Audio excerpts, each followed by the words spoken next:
जय श्री कृष्णा। राधे राधे।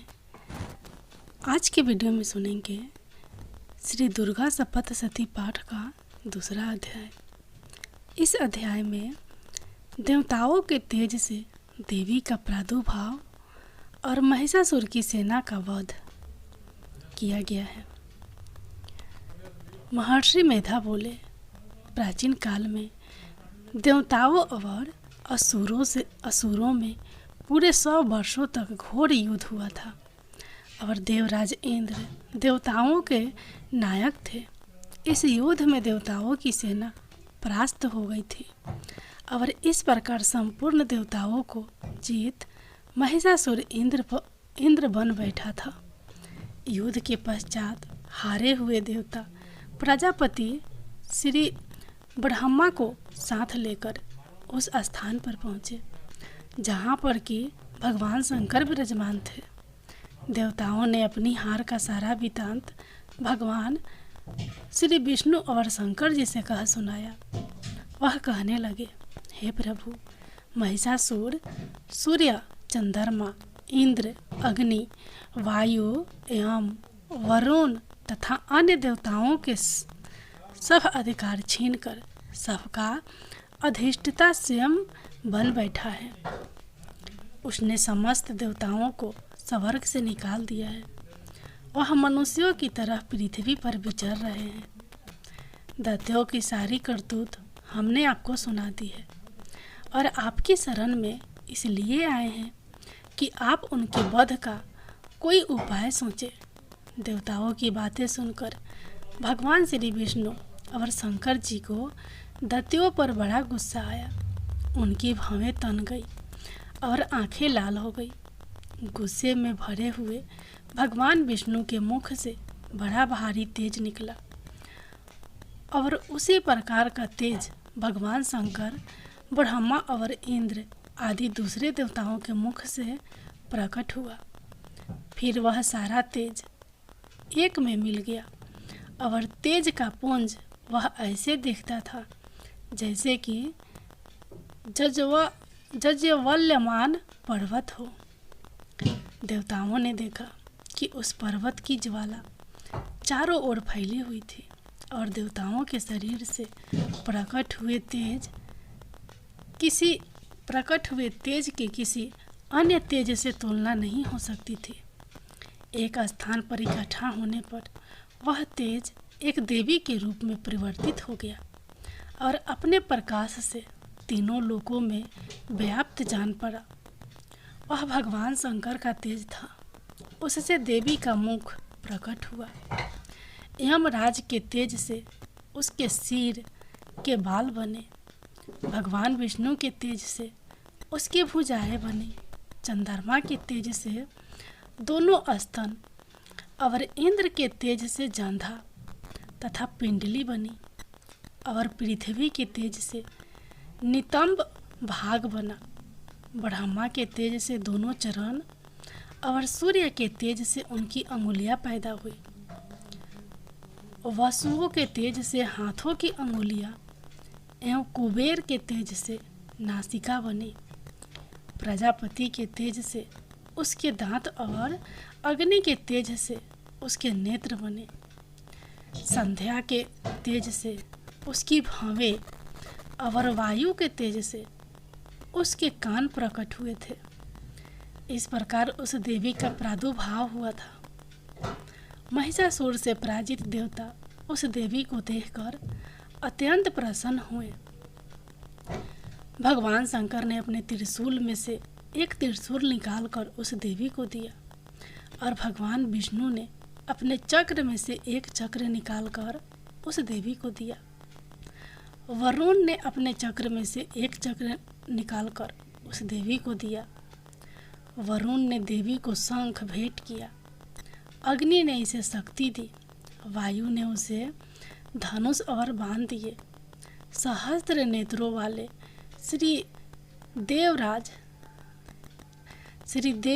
देवारज इंद्र ने उसे अपने व्रज से उत्पन्न करके व्रज दिया और ऐरावत हाथी का 1 घंटा उतारकर देवी को भेंट किया। यमराज यमराज ने उसे काल दंड में से एक दंड दिया। वरुण ने उसे पास दिया। प्रजापति ने उस देवी को स्फटिक की माला दी और ब्रह्मा जी ने उसे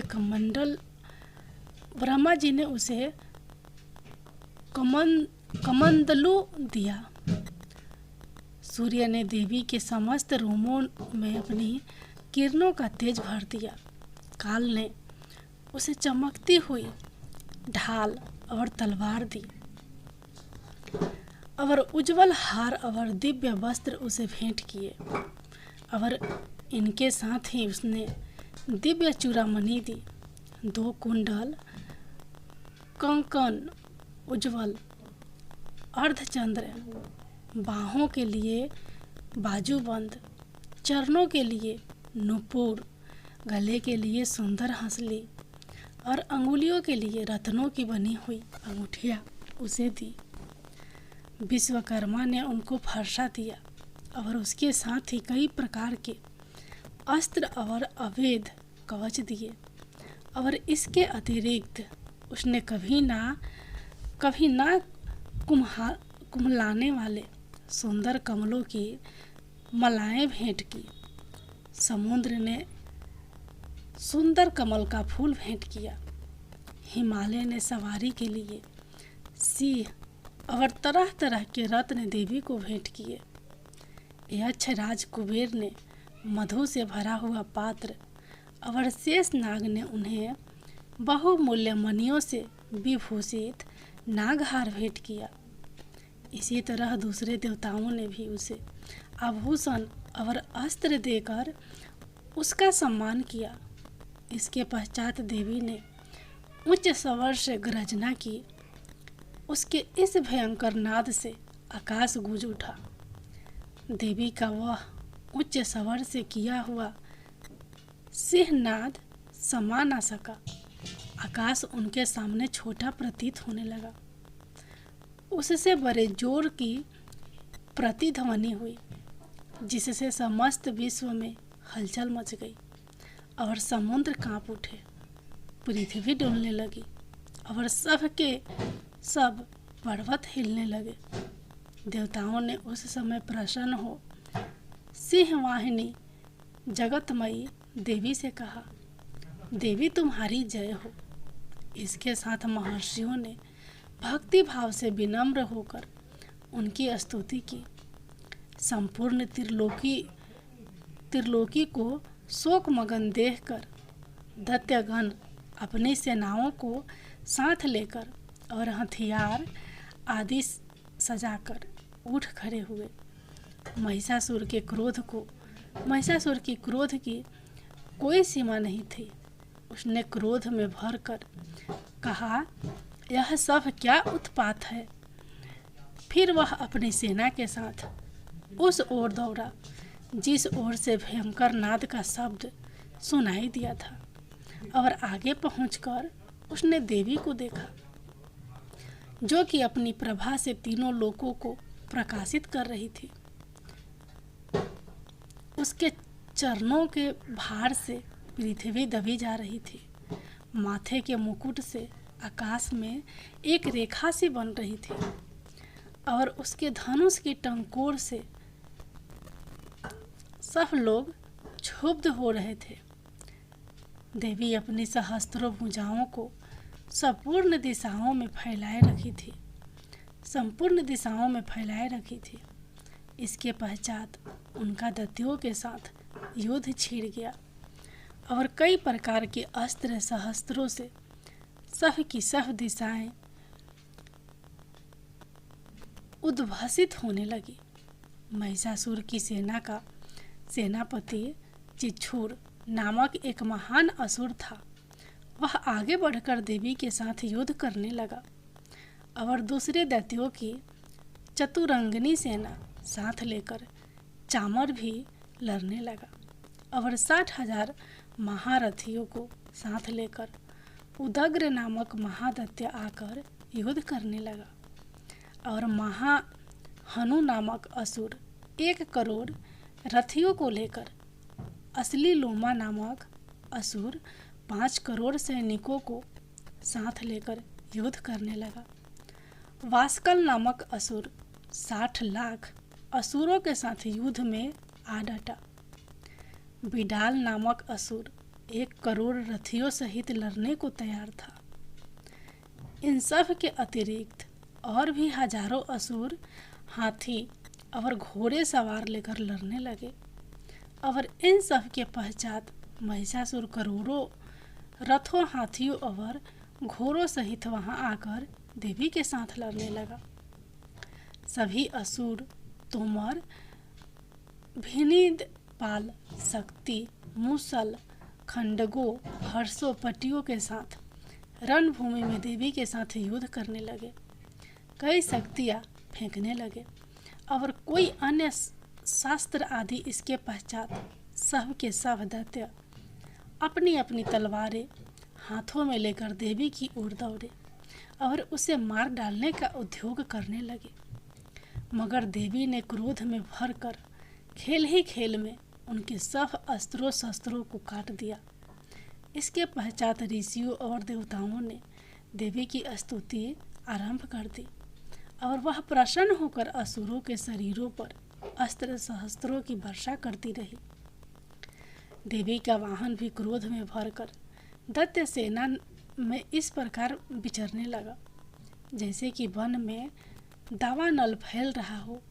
युद्ध करती हुई देवी ने क्रोध में भर जितने सांसों को छोड़ा वह तुरंत ही सैकड़ों हजारों गणों के रूप में परिवर्तित हो गए।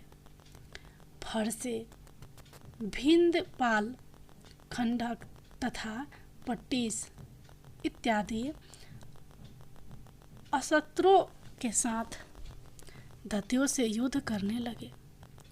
देवी की शक्ति से बढ़े हुए वह गण दैत्यों का नाश करते हुए ढोल, शंख व मृदंग आदि बजा रहे थे। तदंतर देवी ने त्रिशूल, गदा, शक्ति, खंडक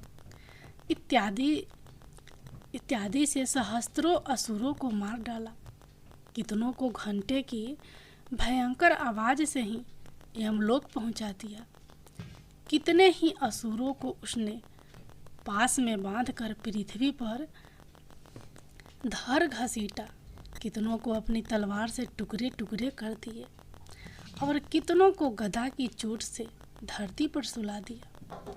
कई दैत्य मूसल की मार से घायल होकर रक्त वमन करने लगे और कई शूल से छाती फट जाने के कारण पृथ्वी पर लेट गए और कितनों की बांध से कमर टूट गई। देवताओं को पीड़ा देने वाले दैत्य कट कट कर मरने लगे।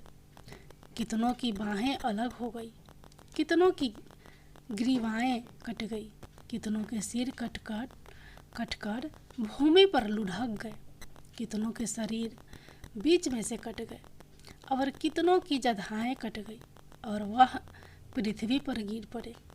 कितने ही सिरों व पैरों के कटने पर भी भूमि पर से उठ खड़े हुए और सहस्त्र हाथ में लेकर देवी से लड़ने लगे और कई दैत्यगण भूमि में बाजों की ध्वनि के साथ नाच रहे थे।